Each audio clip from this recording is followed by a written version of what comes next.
And this is one man who has earned a lot of popularity, praise, and for good reason. We need to celebrate these warriors.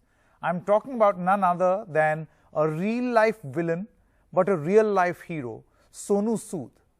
Sonu Sood is now with us on this show. Sonu, thank you so much for speaking to NDTV. First the COVID, now Cyclone. Tell us about your experience of helping those who have been displaced by this double whammy.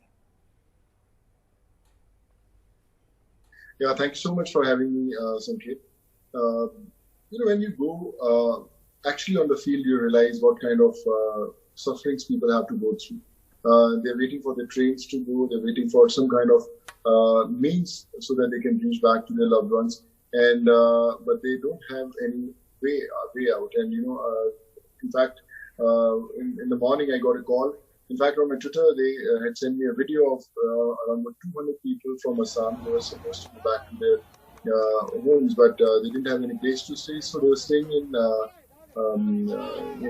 near close to Bandra only, a bridge called Tilak Nagar Bridge. So under these bridge, these 200 people were stranded, and they had sent me a video of just save us, Sonu, and we want to go back to Assam.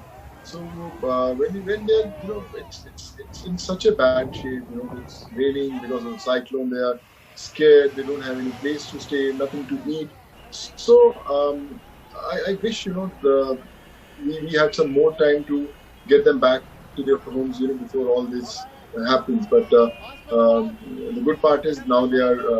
We got them a place to stay. We got them food and all, and maybe in a day or two when I make these arrangements for them to go back, so they'll be in a safe zone. Now, Sonu, you've been helping the homeless, the jobless, those who suffered because of the lockdown and COVID-19. There is a way they can reach you. But can one suffering from this cyclone too reach out to you on social media platforms? And what have you planned? How will you help them? They can reach out to me. They know that I'm answering them on my social media. I'm answering them on Twitter. Whoever calls me, I call them somehow.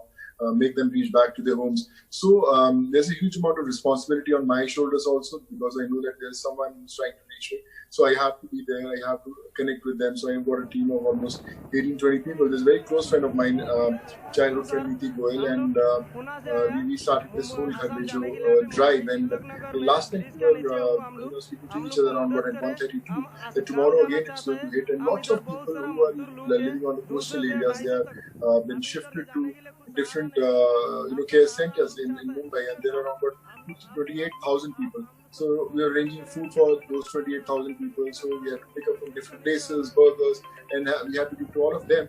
And plus, we have another set of migrants who want to go back to their homes, but they're stranded on the road. So putting them also in a safer place. So I think that's a huge challenge. But like they say, when you have these tough times, God makes you tougher. So just trying to deal with the situation. That's true. In fact, I want to tell our viewers, let's go full frame to those pictures that you see on your screen right now. This is today. This is Sonu Sood helping these migrant workers who were stuck right under that flyover. They were suffering because they could not go back home. Look at these pictures, and obviously now they had to take shelter under this flyover because it was raining. So Sonu Sood reached out to these people. They reached out to him. Then he reached there, offered them food, and took them in a bus to a shelter. So he's living up to his little reputation that he has built for himself.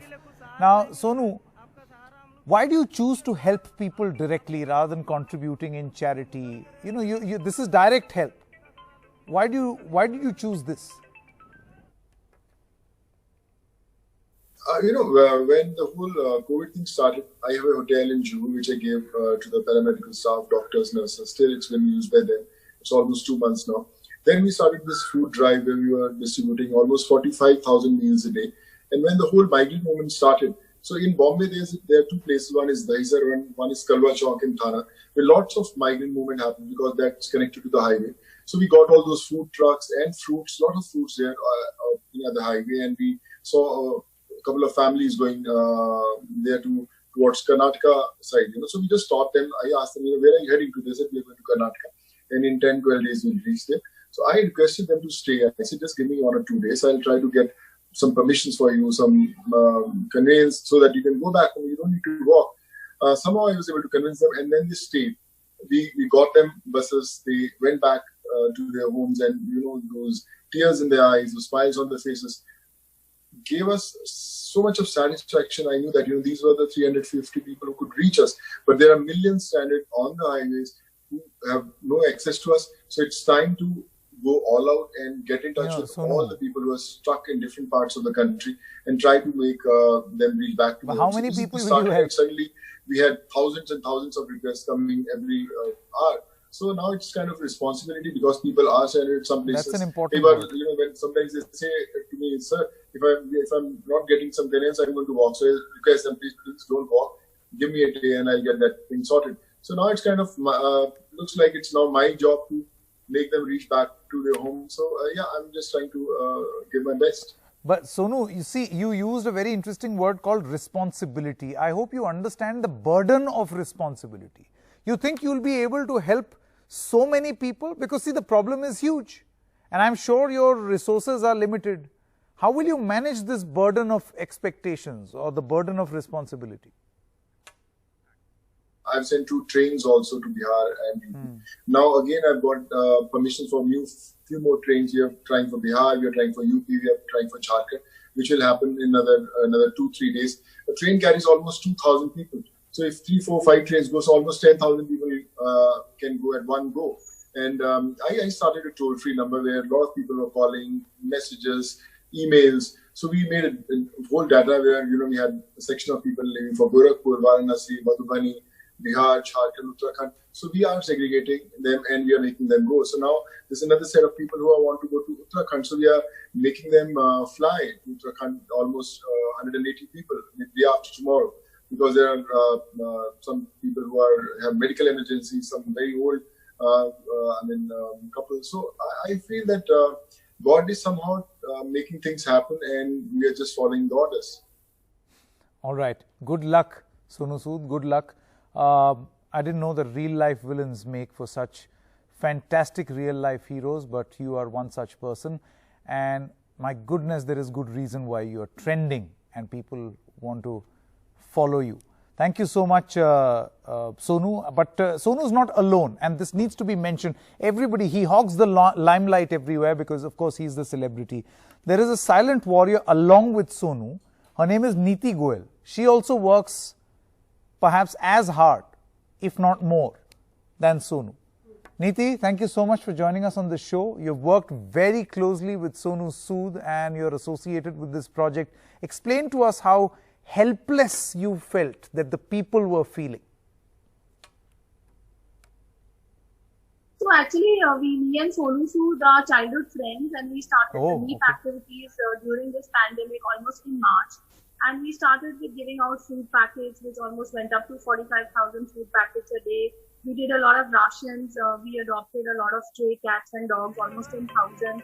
And 2.5 months down the line, we saw the change in the behavior of migrants. They had lost hope and they were feeling quite helpless, and there was an aggression in them that they wanted to go home. So once we were driving back after some distribution, and we spoke to a couple of migrants, and they were saying that they just want to go back and they won't wait for anything to happen. So that's when we decided to launch the Ghar Bhejo campaign, which, as you all know, has really helped a lot of migrants. Now, during this whole crisis, we came across this cyclone which was going to hit Mumbai. And a lot of people who are on the seashores in Worli, in Bandra, in Colaba, Kasparate, they all have been evacuated and they have been put in BMC schools. So the BMC also was quite trying to arrange for the food and water for these people, because they are not in thousands but in lakhs who have been evacuated.